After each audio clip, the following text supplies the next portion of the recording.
Hey everybody, this is herculespetix, founder, curator, docent, and gift shop employee of the herculespetix Academy of Comic Book Studies. Today we're going to be looking at Archie Meets The Punisher, #1 from 1994. Yes, I said Archie Meets The Punisher. This is the weirdest company crossover probably of all time, and it's, strangely enough, it's actually really fun. Probably the only Archie comic I own, and I think if it wasn't for Garth Ennis, it would be the only Punisher comic I own. Really fun comic, and it was co-produced by Archie and Marvel. So the Archie kids are drawn by Stan Goldberg, longtime Archie penciler, and this cover, for example, is penciled by him and inked by Henry Scarpelli, but he doesn't do anything inside. So just look at this cover. You know this is going to be nuts. So this is written by Batten Lash of Wolf and Bird fame, and it's a pretty good script. It's got some good jokes, definitely some good little, he puts in these little inside jokes throughout the comic that are pretty clever. So John Buscema pencils all the Punisher art.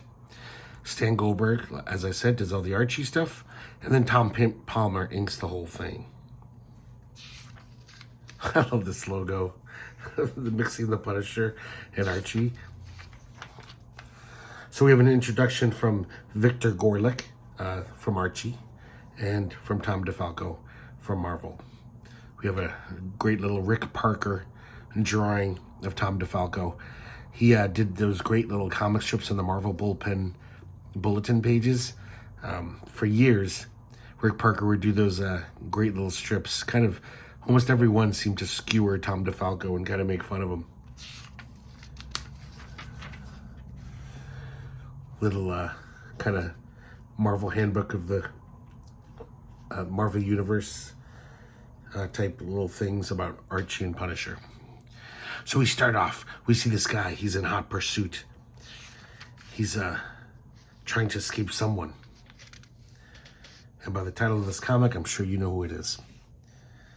And the Punisher is in hot pursuit of this guy. The guy escapes to Union Station. And he basically is like, give me a ticket anywhere, I don't care. And he looks up at the list and he sees Riverdale. And we see that the guy, when he takes his hoodie off, he looks just, well, kind of like Archie.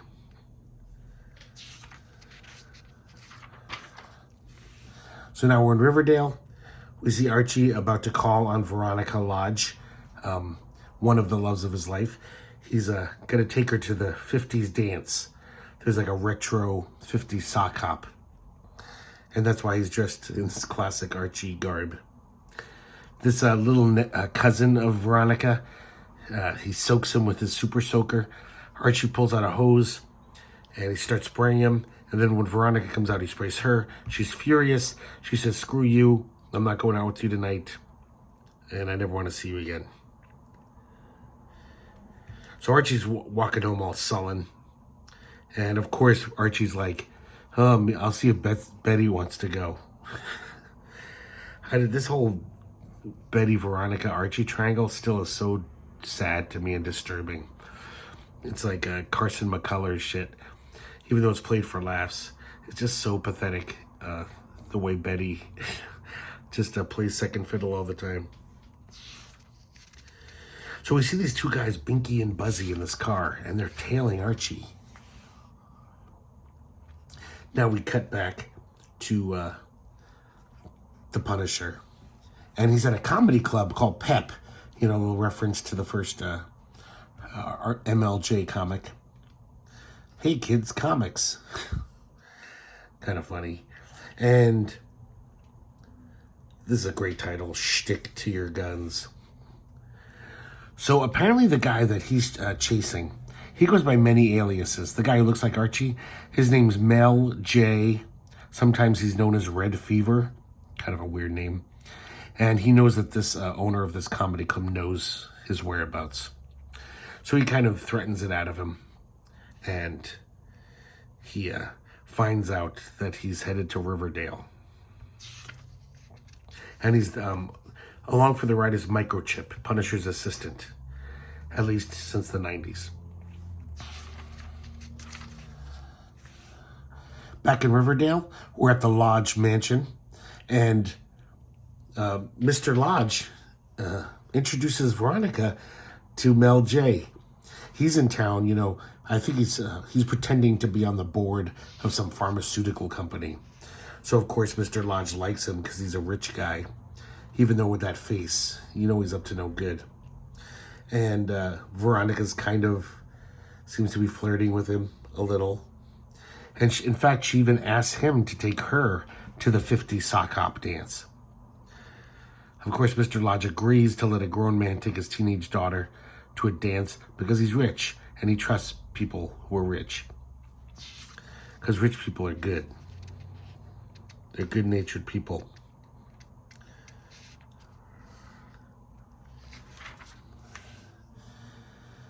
And now we cut back to the Punisher and Microchip. The Punisher in Riverdale.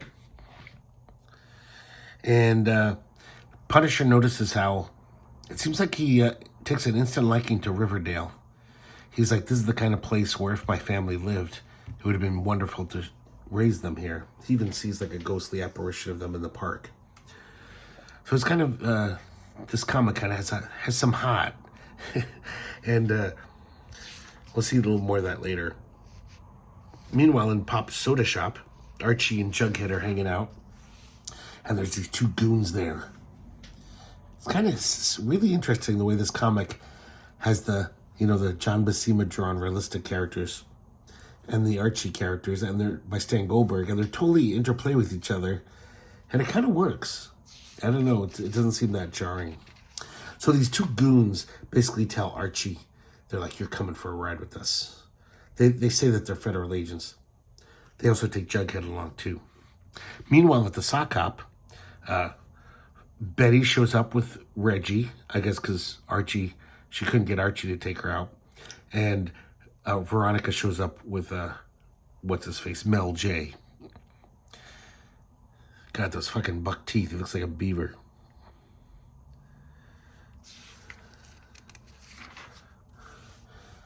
Meanwhile, we see these two goons, and all of a sudden, there's someone's tailing them.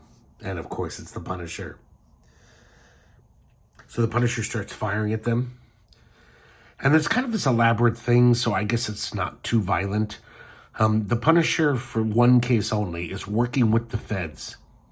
And they said, if you can bring this guy in alive, this Mel J character, but you'll get to question him, and he will lead you to lots of drug dealers and mob bosses. But then you can't kill him like you normally do, and you got to give him to our custody. So Punisher agrees. So he's not out for blood in this one. It's not like he's just trying to murder, like, unleashing 1,000 bullets. Because that's even a warning shot. They even notice. They're like, what the hell? Punisher doing a warning shot? That's crazy. So finally, Punisher's van knocks the car off the road, and the Punisher's got Archie cornered. He's got a gun in his face. Can I skip a page? Nope, that's how it ends. A little cliffhanger. I like how at the sock hop, Josie and the Pussycats are playing. They're the band. And then pretty soon, we realize Mel J not only is a criminal, he's also a masher, and he's a sleazeball. And he's trying to get Veronica to, come away with him so he can get his meat hooks on her. And, Veronica still is just like, oh, this guy's rich, so... But I'm still going to be nice. But she's also kind of keeps pushing him away. Just says, oh, let's just stay and dance. She doesn't realize just what a creep he is. Or she's pretending not to. Look at that face. It's no good can come from that.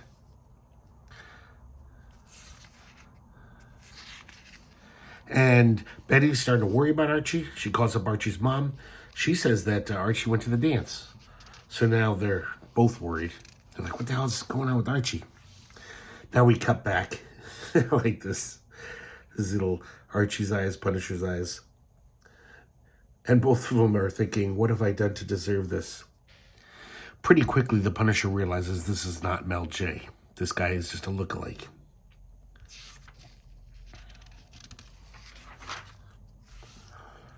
So Archie sees where Jughead went to. Jughead ran into this sewer pipe, and they run away.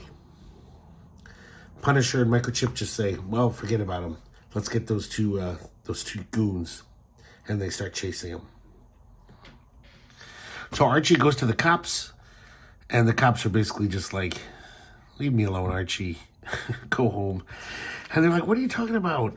And then there's a flashback to all the times Archie wasted the police's time with his by jumping to conclusions and stuff.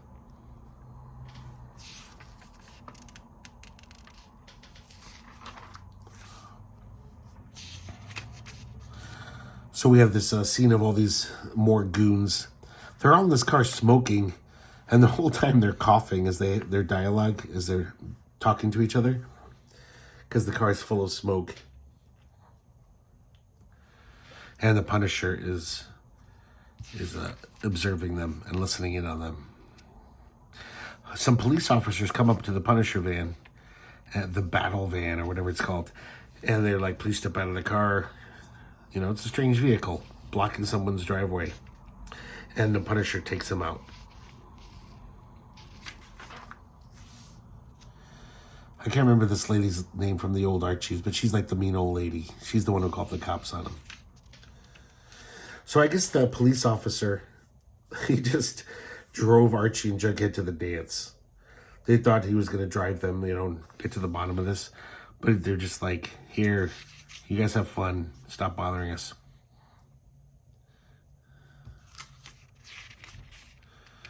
So Betty's relieved that Archie's okay. And I also like how Betty is just totally willing to throw Reggie to the curb. Because now that Archie's there and he doesn't have a date. But then again, Reggie's a piece of shit, so it's not that bad of her to do that.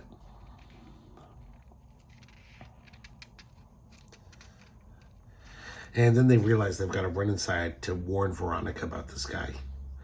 Archie finally figures out there's a lookalike, a mean, evil lookalike. Punisher's in the high school. He's tracked him down there. He's walking through the hallways, and he's thinking more about how this is just a really nice town. It's rare to find a town like Riverdale left in America. There's no bars on the windows in the school. You know, there's no metal detectors at the front doors. And he sees a Betty Cooper's locker. And there's a BC plus AA heart. So he's kind of touched by all this. You know, Punisher forgets that there's decent people in the world. This is a very nerdy kind of fun thing.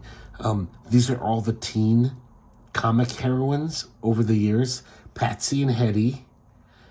And Millie the model. Katie Keene. Katie Keene even says, like my gown? Every day someone sends me fashion suggestions in the mail. And I wear them.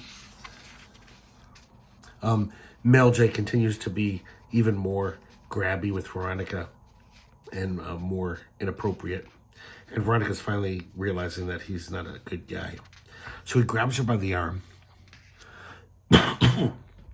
Meanwhile, the goons have knocked out the caterers and are dressing up in their suits. And so they've infiltrated the sock hop. Because they want to get Mel J. So both the Punisher and his goons are after Mel J. The goons are going to kill him. The Punisher, they mistake him for the new gym teacher, so he's like, plays along. He says, yeah, I'm the chaperone. And Mrs. Grundy is like getting dewy over him. She's totally just getting all swampy over the Punisher. She even says, yowza.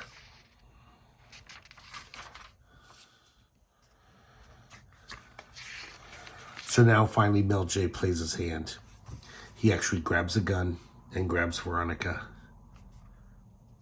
And so, of course, Archie and his friends are frantically looking for Veronica. and they notice that the Punisher's there.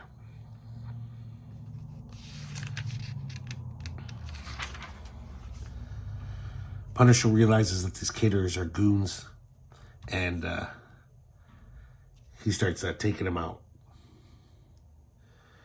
Conveniently, the bullets seem to shred the Punisher's gym suit, so it basically just falls away to reveal his cool Punisher costume. And there's a big gunfight.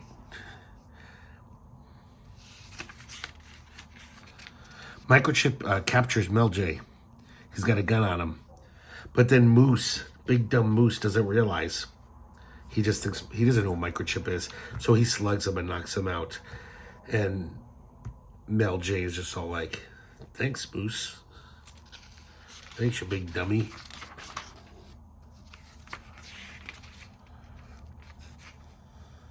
Look at all this, like John Buscema, Stan Goldberg, all interacting, these characters.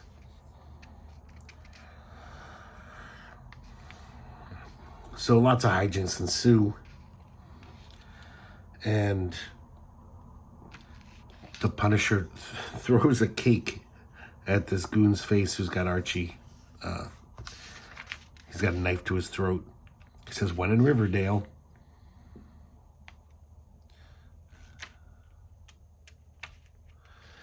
And Punisher and Archie shake hands. They realize that they're kind of on the same side.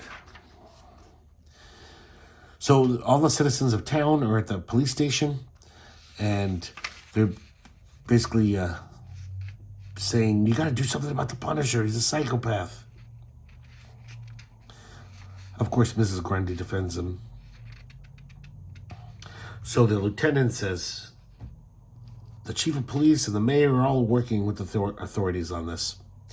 Mr. Lodge shows up, though, and he says, I want to find the Punisher to basically hire him to save my daughter, because he knows that Mel J has kidnapped his daughter because he sent a ransom note. So now it's kind of funny how Archie's keeping a war journal, 0001 entry, and he's kind of writing in this tough guy style. He thinks that he's like the Punisher's new assistant now. So he kind of, I guess he's kind of looking up to the Punisher, like, yeah, I want to be like him. It's kind of funny, funny stuff there. Some funny captions. And Betty shows up.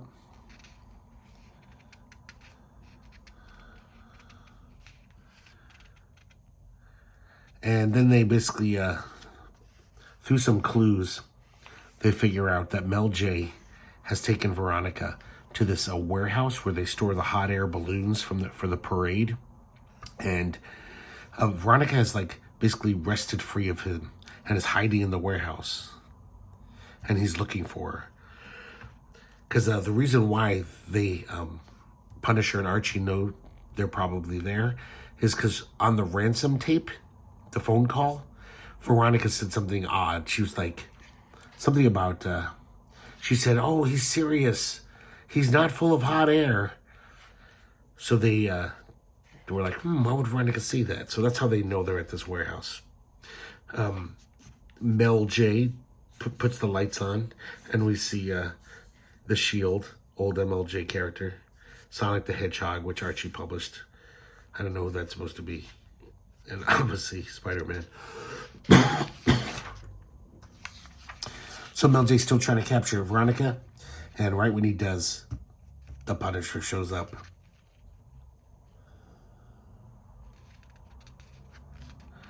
And basically the Punisher says the whole deal's off. I guess there was a guy at the school dance named Scooter, and he basically got caught by the feds. He was an informant for the mob.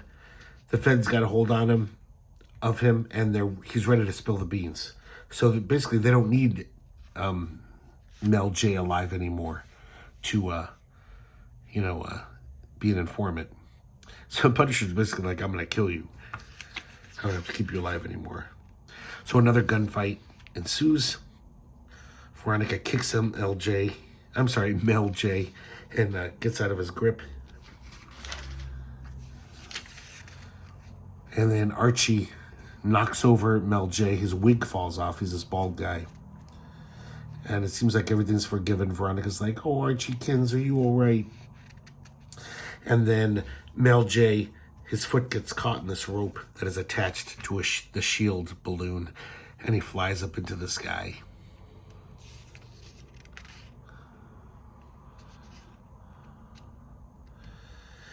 And so later on, they have kind of a victory malt at a pop soda shop or chocolate shop. And now it's Betty's diary. And Betty says, I kind of got the feeling the Punisher really didn't want to leave.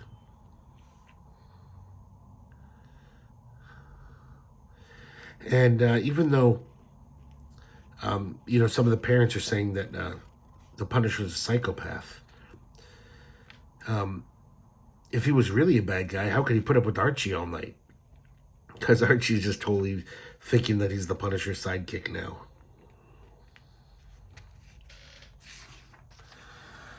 And then the Punisher goes over to Mrs. Grundy, says, I have a very special lady to thank. I guess when she warned him during the sock hop that the guys were about to shoot her, and he gives her a kiss on the forehead. That's very un-Punisher-like. And you know Mrs. Grundy's going to be masturbating about this for years to come. Because I don't think she ever has a boyfriend. Jughead gives Microchip a whole bag of hamburgers for the road trip. And Mrs. Grundy gives Punisher a Riverdale, a Letterman sweater, which he puts on, which looks very silly. Of course, Micro can't help but laugh about it. And then Microchip says, next stop, Gotham City. So I don't know if this led right into the Punisher-Batman crossover, but that would be kind of interesting. I like how Archie says, I'm kind of grim and gritty myself. And then we go back to Betty's diary, and she says, but when I think of all the circumstances that brought Frank Castle to Riverdale, it was either the most incredible coincidence in history, or maybe, just maybe, it really is a small world. And then we hear this voice saying, this is who I'm supposed to be afraid of? Cerebro says you're the most dangerous mutant alive. If that's the case, I'm going to have to find out what you're made out of, bub. And we see Wolverine's claws going through this picture of, I imagine, a Jughead lookalike. The end, you tell us. So I don't think there was ever a Wolverine Archie crossover, but I thought that was a really cute ending. And Bat and Lash does a really good job on this. Like I always say, I can't read the whole comic for copyright reasons, but a lot of cute little jokes in here and some fun dialogue and stuff. So there you go, guys. Oh, I should show you the back cover. There's that great logo again. And that's it for Archie Meets the Punisher. If you can find this in a dollar bin, I highly recommend it.